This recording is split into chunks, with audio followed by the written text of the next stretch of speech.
Hey guys, what's going on? It's Russ Ruffino from Clients on Demand, and today we're going to talk about how to handle it when a prospect tells you, I'll think about it. Stay tuned.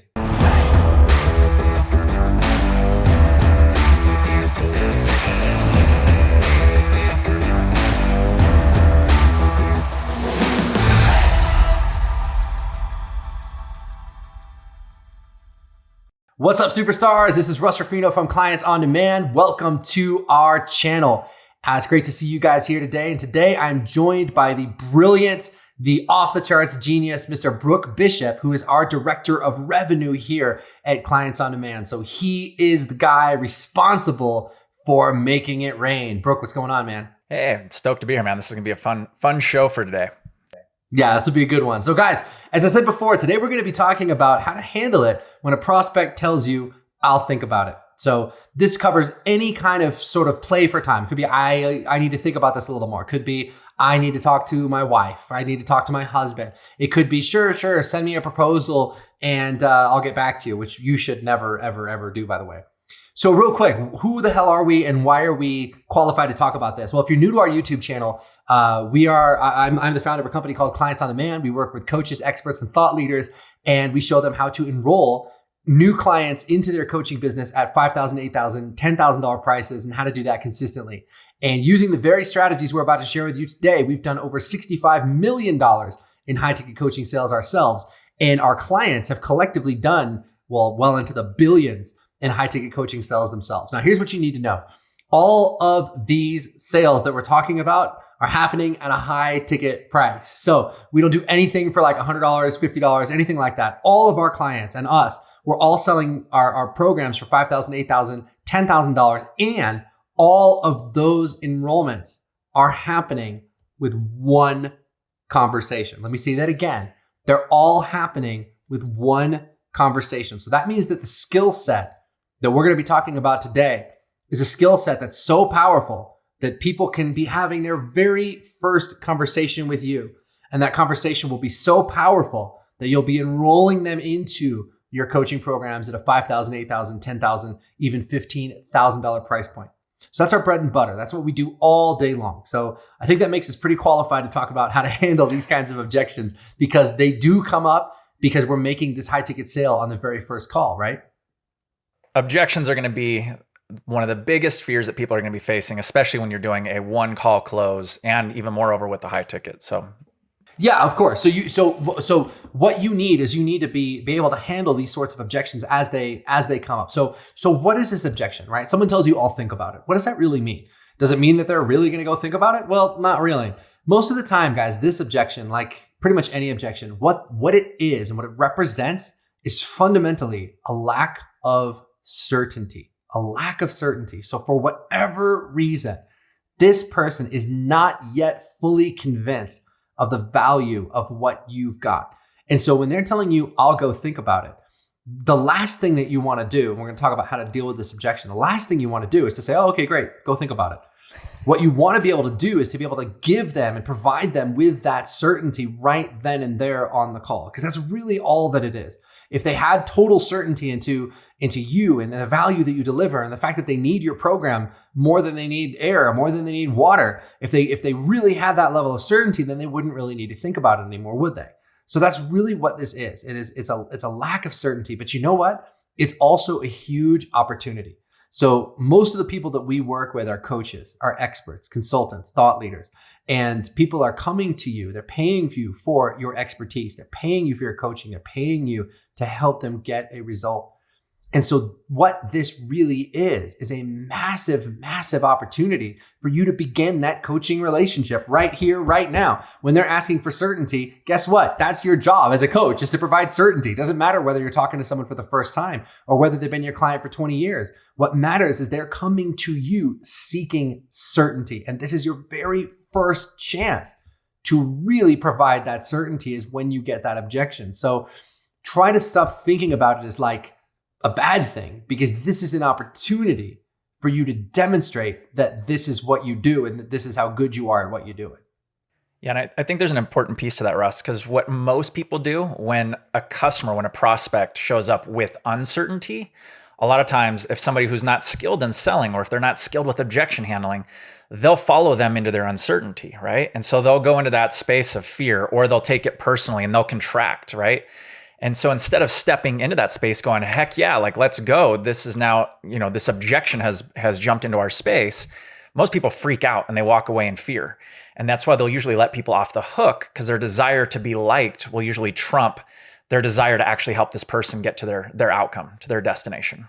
That's absolutely huge what you said, Brooke. And I really want to take a second on that. Let's spend a second there, because at the root of this is something that we call the frame clash. So what's the frame clash, right? Your frame is all of the beliefs that you are bringing into a situation. Beliefs about how good you are as a coach, beliefs about how much they need your program, beliefs about the value of your program, beliefs about money, beliefs about all of these things.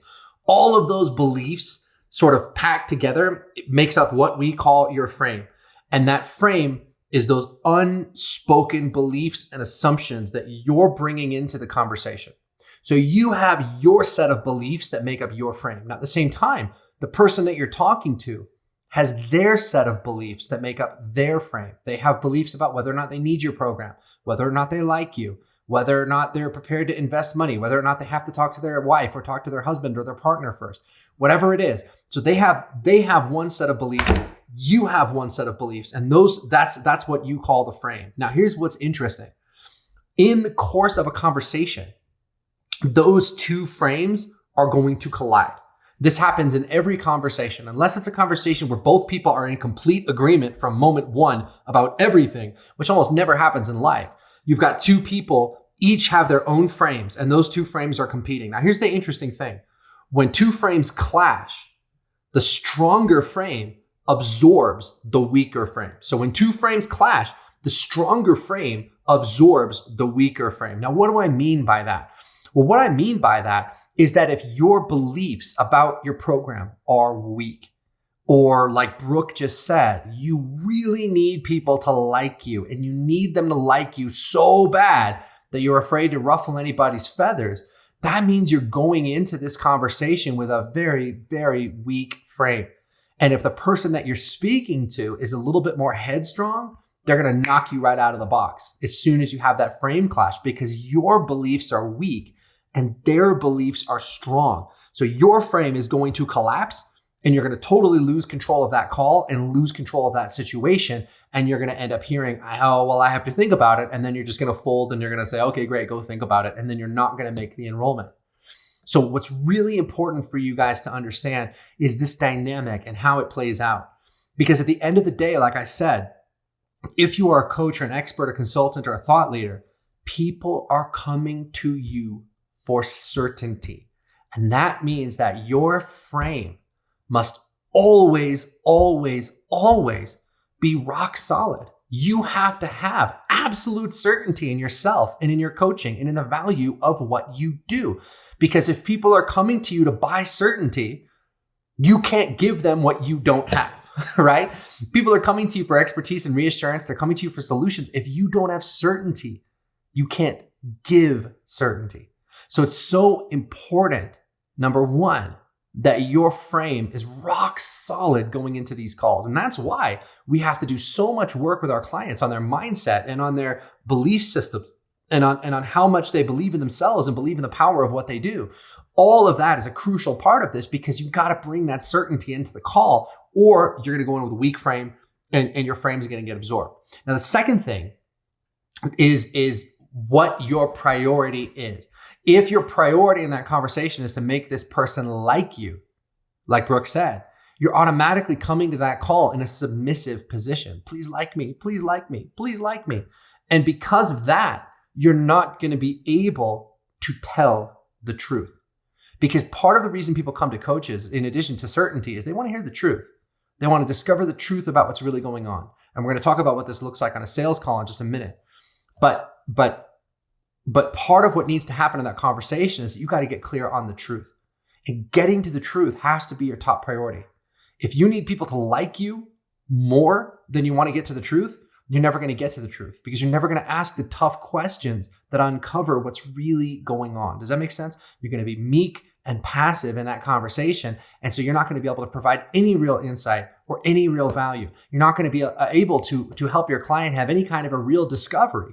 So what you need to do is you need to make your number one priority in the call not to be liked, not to even make the sale. Your number one priority in the call has to be to get to the truth. So Brick, why don't you talk about what that looks like a little bit? What does it mean to get to the truth in these sales calls? Yeah, so I think it helps too, just to understand the framing of how people's brains work before they even get to the truth, right? So one of the biggest struggles that we as humans, we run up against, right, is just like what Russ was just saying, right? Our need to be liked. But the deeper piece of that is a fear of being judged. And so the other part of what happens with your clients, they're afraid of being judged as well. So that whole clashing of beliefs, right? It's like you're gonna have an ugly baby or you're gonna have a pretty baby when those beliefs collide.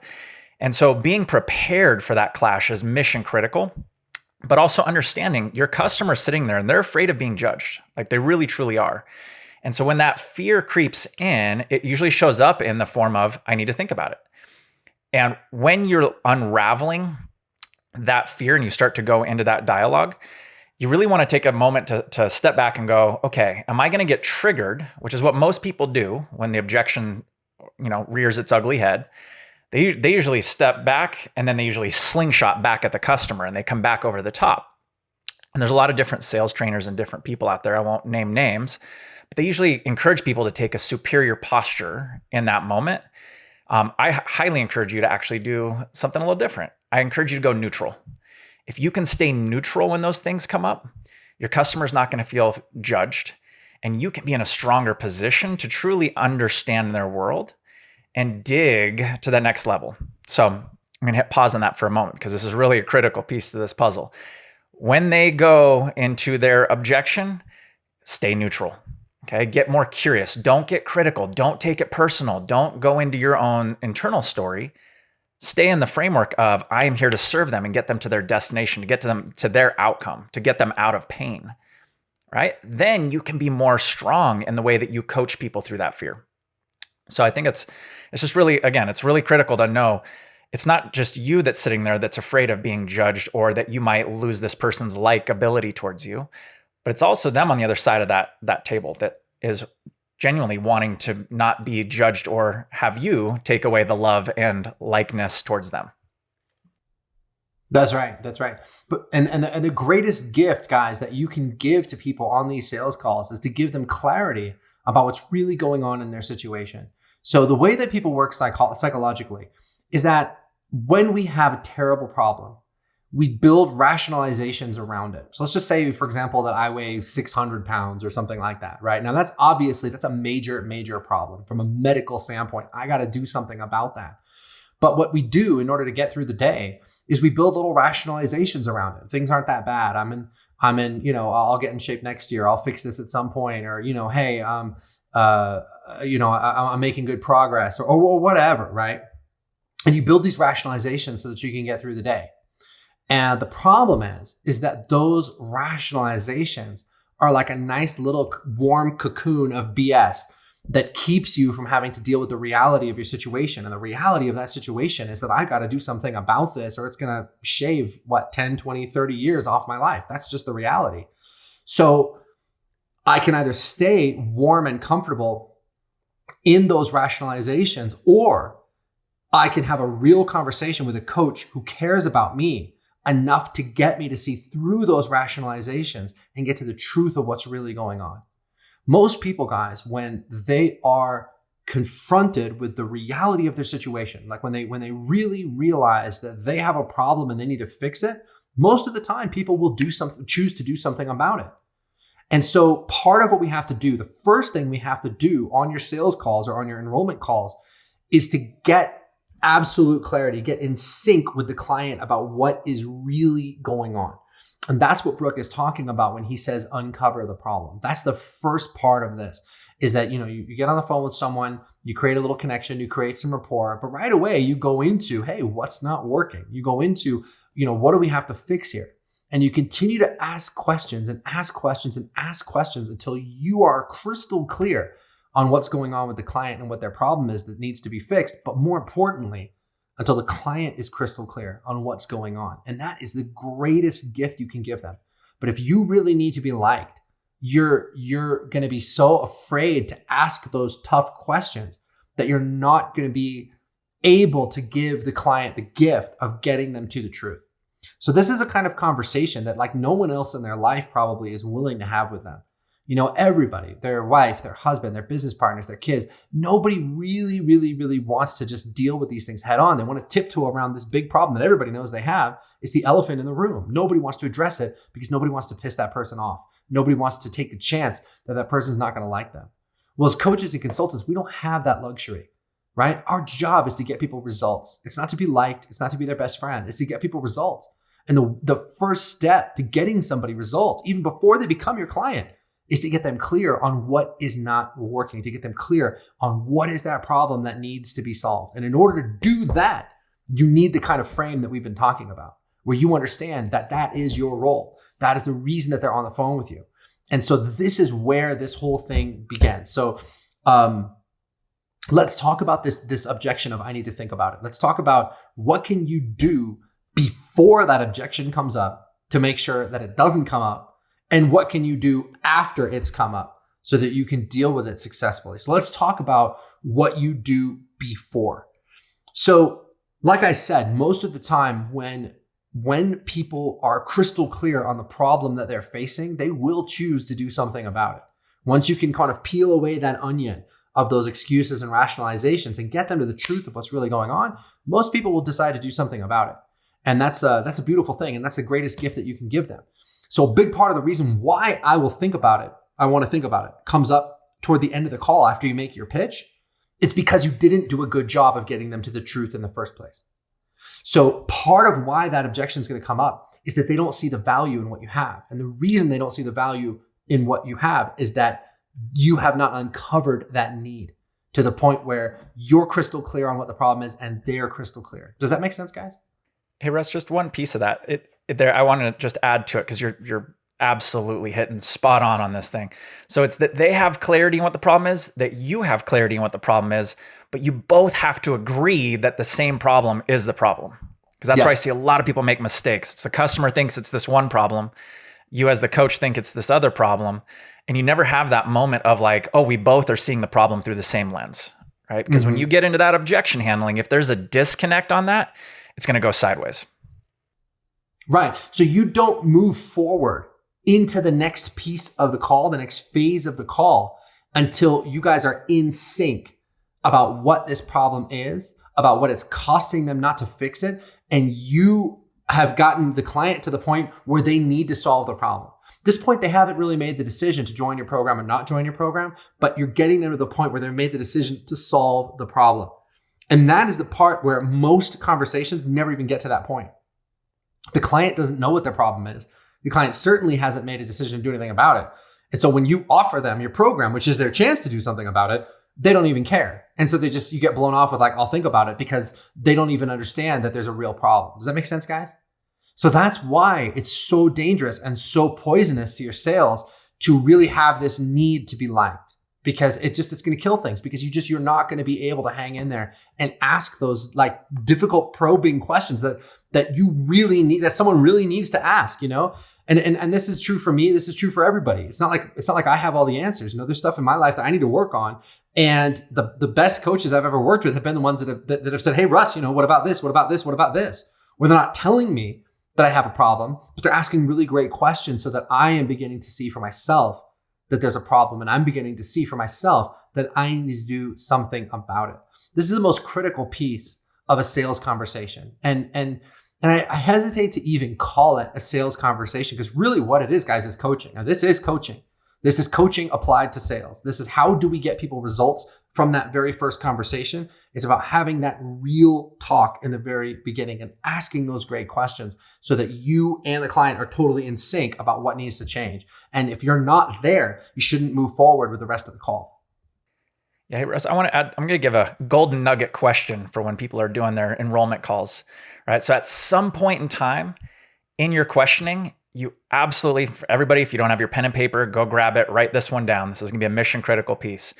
But you want to ask the question, how long have you been comfortable in the pain that you're in?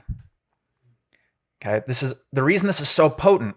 If you can ask that question earlier on in your sales process, when the objection comes up later in the dialogue, and we know that the objections, it's going to come up. We know it's going to happen. It's a guarantee. Maybe not on every call, and hopefully not as frequently once you get these things dialed in. But when that objection comes up later, you can say, hey, remember how long you said you've been comfortable sitting in this pain? By any chance, you wanting to go think about it, is that part of your process to sit in that discomfort where you're comfortable? And the other thing you need to figure out in that beginning where you're uncovering what's really going on is not just what is this problem, what's it costing you not to have it fixed, but you also need to find out if there's some sort of timetable. Like, how long are you prepared to keep dealing with this? Or what's going to happen in a year if this isn't fixed? Or what's going to happen in 5 years if this isn't fixed? Many times we have people who reach out who want to, talk to us about growing their coaching business, and we find out that they've been living on credit cards or something like that, and they've really got like a 3-month runway before they have to go back and, go get a day job, or maybe their coaching business isn't quite working out. They're not really making enough to make ends meet. And, it's like, cool, how much time do we have to turn this around? And it turns out that in 4 months, 5 months, 6 months, it's game over. If they can't find a way to get the right clients into their business, that's it. So at that point, if I know that going in, then there is no time for I'll think about it, because the clock is ticking. So the other thing you want to look at is like, is there a time limit to when they need to fix this problem? So to give you an example, if you're a marriage coach or something and you want to enroll people into your program and their marriage isn't working out, and that's the problem that you solve, it's like, how much time do you think we have before it's game over? How much time do you think it's going to go by before your husband files for divorce or your wife files for divorce? There's an urgency to fixing this problem. And that's another thing that you want to tap into, because that creates its own reason to take action right now. So that's the main reason why, guys, that this I'll think about it objection comes up. It's because for whatever reason, in whatever way, you either haven't gotten them clear on the problem, you're not in sync on what the problem is, they're not connected to what it's going to cost them not to fix this problem, they're not connected to why they need to fix it right now. So the whole first phase of the call is just about getting clarity on those things and getting you guys in sync on those things. So now, once we're in sync on that, we're both clear. Hey, we know what the problem is. We know why it's so bad. We know what our deadline for when we have to fix it. Like, if we're in sync on all of that, the rest of the call should be a breeze. And if you've done that properly, that I'll think about it objection should never really even come up. Or if it does come up, it'll come up for like a second and then it'll just evaporate. So let's talk about then, what do you do when it does come up? What do you say when that objection does sort of rear its ugly head? Yeah. So just to add to that, because what you gave, Russ, is you gave two different sides of what I'll call the chasm, right? On one side, you have somebody who says, I'll think about it. On the other side, you have what we really all know is that they just don't have certainty. The bridge, though, is there has to be a coaching conversation that takes place. So to get from one side to the other, there's something, and Russ, I know we've spoken about it a few times before, right? Which is BANT, right? So there's this acronym. So it's BANT. And so it stands for budget, authority, need, and timing. So as soon as they say, I'll think about it, that's the surface level statement that like we as a society have said, oh, this is a comfortable thing I can say when I don't feel like I want to move forward, or I'm going to buy myself time, or I feel uncomfortable, right? I'm going to throw out this trite statement. I'll think about it. Well, what I would recommend you do is first question it. What is it specifically you need to think about?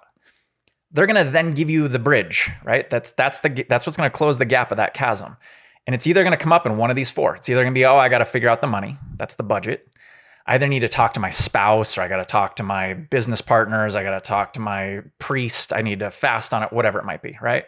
In other words, they don't have the authority to make a decision. That's why we call that authority. Yep. They said they need somebody else who can make the decision for them, which hopefully if you've structured things properly and if you follow Russ's system, that should never even be an issue. But then the other one is need, right? Oh, I don't know if I need it right now. Or maybe perhaps, you said X, Y, and Z is what's going to get me. I don't know if it's not that bad yet. And then the last one is timing. Oh, I'm waiting on a check to happen. I'm waiting for Mercury to come out of retrograde. I'm waiting for whatever, right? The timing. So they'll give some other excuse of whatever is sitting there. So again, I'm going to repeat those just because I think they're really critical. Budget, authority, need, and timing. That's going to be the bridge of where you're going to have to now coach them through their limiting beliefs around whatever the heck they give you. And then ultimately it's going to lead to the land of, so you need more certainty, right? So I just want to make sure, Russ, I just want to make sure we give them the framework of, okay, here's what they're telling you. We have to get to that dialogue around, okay, you just need more certainty, but there's these 4 pieces potentially that are in the middle so that we can cross the bridge. So yeah, so once you get that objection of I'll think about it, the other thing too is you don't want to contract. Like Brooke was talking about before, you can allow that person's uncertainty to now make you uncertain. So in my opinion, guys, the enrollment call really starts when you get that first objection, right? Like that's when, okay, now we're having a conversation here. And when that objection happens, you need to expand into that. You need to see it as this is your chance. This is a huge opportunity for you to really help move this person into a state of certainty. So when you get that objection, there should be no contraction on your part, because I go in there expecting that there's going to be some questions or some objections. Now, sometimes there's not. Most of the time there isn't. But I accept the fact that there is. I accept the fact that there might be, and I don't judge the other person for it. It's a big decision. It's a big decision to take a step forward to change your life. And so what you want to do is you want to look at this as a coaching opportunity, not as like, oh man, there's an objection. Oh, and then you let the wind right out of your sails and you contract. So you want to expand into it. And like Brooke said, what you want to do from that point is you want to begin to explore this BANT acronym. Is it budget, authority, need, or timing? Now, like I said before, if you have done the first part of the call right, that should take care of the need issue, right? They should know that this is a problem, and they should know that they need it. And that's why it's so critical to establish that up front at the beginning of the call. It should also, to a large degree, take care of timing if you've gotten clear on what the urgency is that is making it so necessary for them, not just to do something about this problem someday, but to do something about this problem like now. That should take care of the need and the timing. So what do we do, Brooke, to, once we get that objection now, to begin to isolate which of those 4 variables is really in play here? Yeah, so a big part of it is question, right? So you, as you mentioned before, the quality of the questions, digging deep. If you've done that properly on the front, it's not going to feel weird if you start to ask and dig deeper questions when that first objection comes up. So you've been asking questions for the whole call. So the process of asking questions is just going to continue. And by the way, Brooke, before we move forward to the next thing, that's a really critical distinction, guys. So many people, as soon as you get certainty on what the problem is, you tell the client what the problem is. Oh man, you got to lose weight. Oh man, you got to fix your marriage. Oh man, your guys' communication sucks. Oh man, you don't have a marketing strategy in your business. That is probably the worst way to communicate. What you want to do instead is to ask really, really great questions so that the client begins to realize those things for himself. You don't tell them, you don't give them the answer, but you ask great questions to guide the conversation, to facilitate the client having this moment of revelation, of awareness, of going like, oh God, I better do something about this.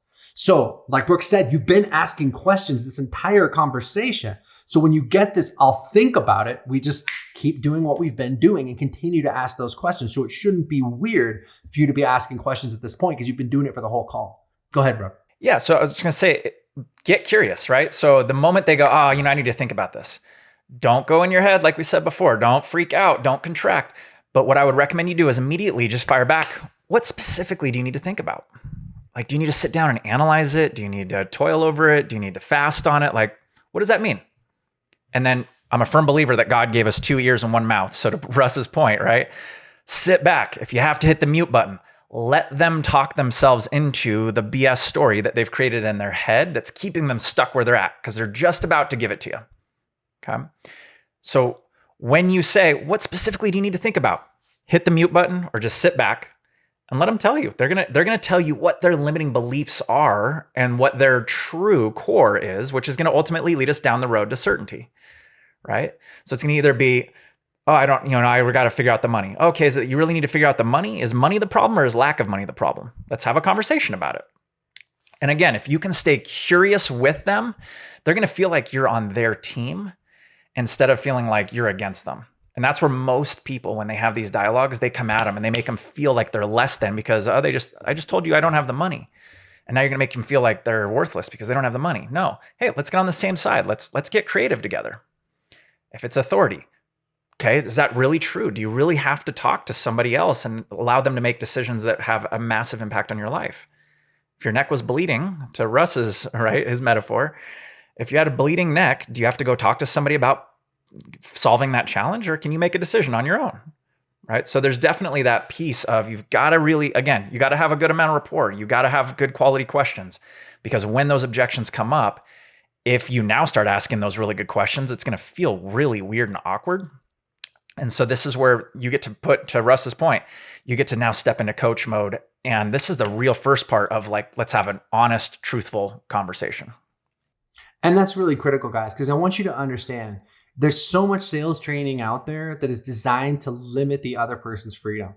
It's designed to box people in, and they teach you these like really horrible like conversation trees where like you ask them a yes or no question. If they say yes, then you say this and trap them this way. And if they say no, then you trap them that way. Where the whole thing is really designed to just completely box the other person in and limit their freedom.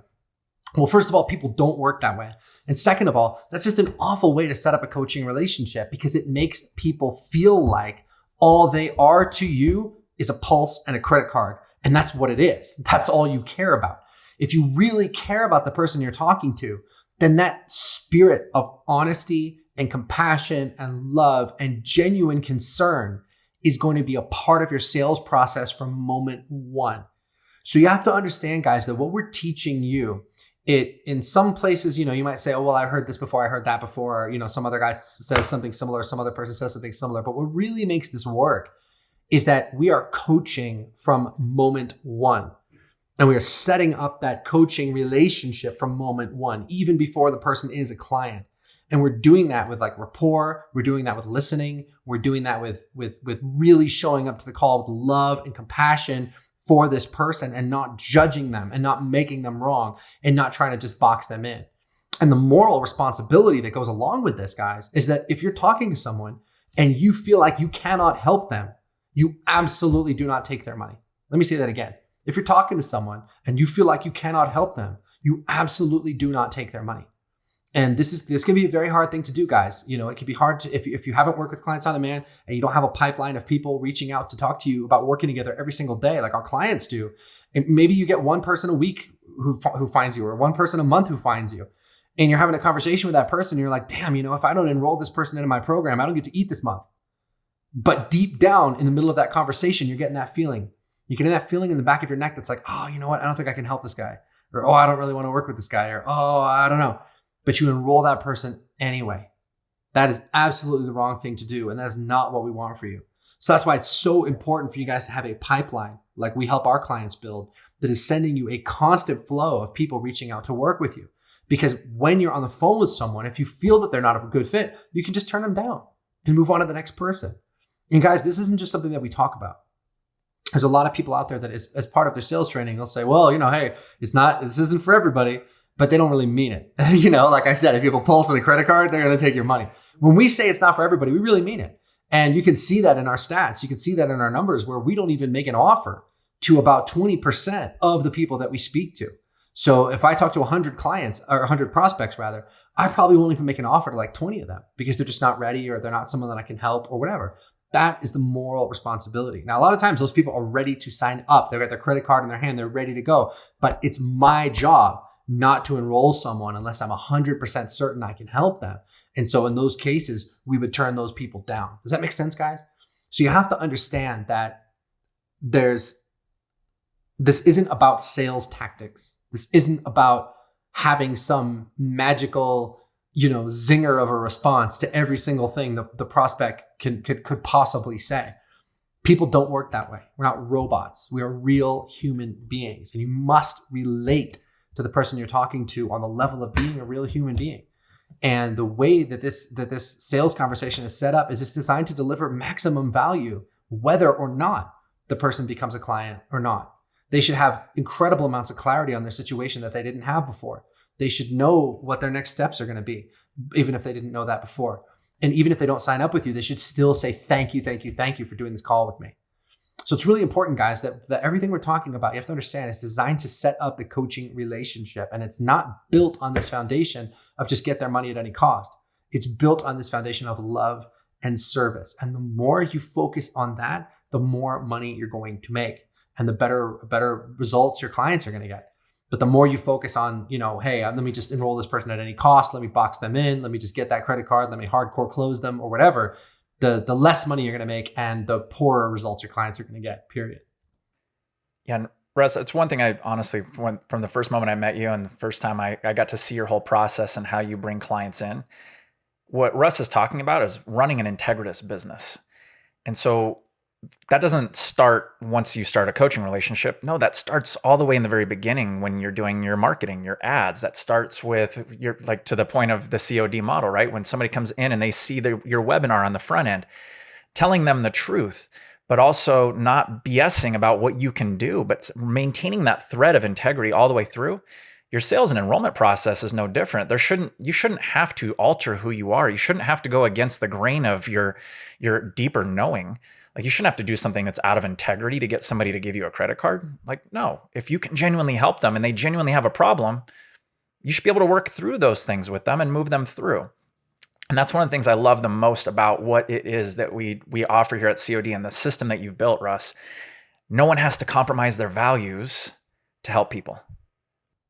Yeah, that's absolutely right, guys. So look, what we're talking about, again, like I said at the beginning of the show, is that we're talking about how to have one conversation that results in a client getting massive value, in you getting crystal clarity on whether you want to work with this person or not. And that conversation ends with that person pulling out their credit card and giving you $5,000, $8,000, or $10,000 to work with you.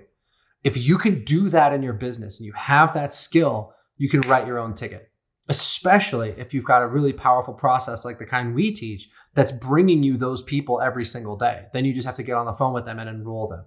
This is how we're able to get our clients to $50,000 a month, and then $100,000 a month, and then $500,000 a month so rapidly.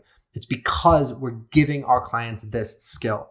So if you want us to show you how to do that, then I want to invite you to get on the phone with someone from our team and we can walk you through what that looks like. So here's how that works. I want you to go to clientsondemand.com/talk. That's going to take you to our calendar page. Now on that page, you'll see all the available appointment times for the next few days.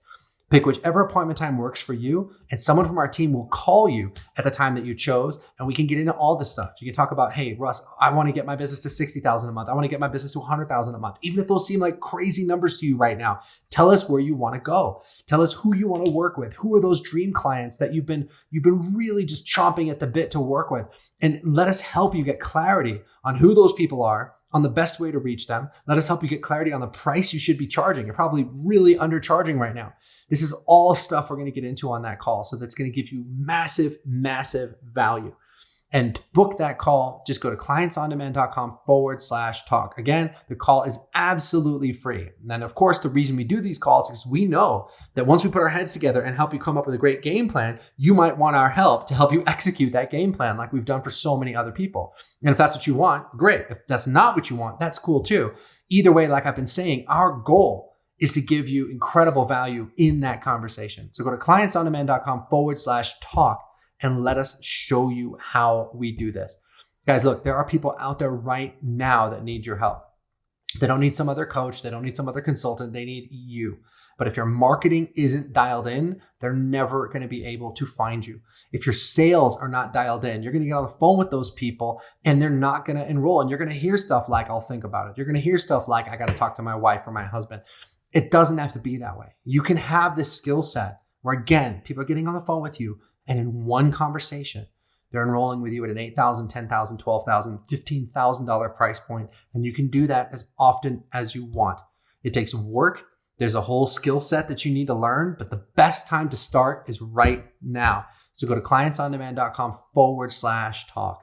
Brooke, any parting shots for us? Yeah, no, last thing I would say is if that voice in your own head is going, oh, I'll think about it. I'll take that time. I'm going to come back later. If you're getting into that own story, check yourself, check your own limiting beliefs, see if what's holding you back in this moment. And at the same time, be open to have that tough conversation so that you can break through in your own program, catapult this sucker up. Our people are beyond highly skilled, beyond highly trained, and Russ's system, hands down, it works, just plain and simple. So now I just echo the sentiments, click on that thing, get it booked. Let us help you. Awesome, man. So go to clientsondemand.com/talk. We will catch you guys on the next show. Bye-bye.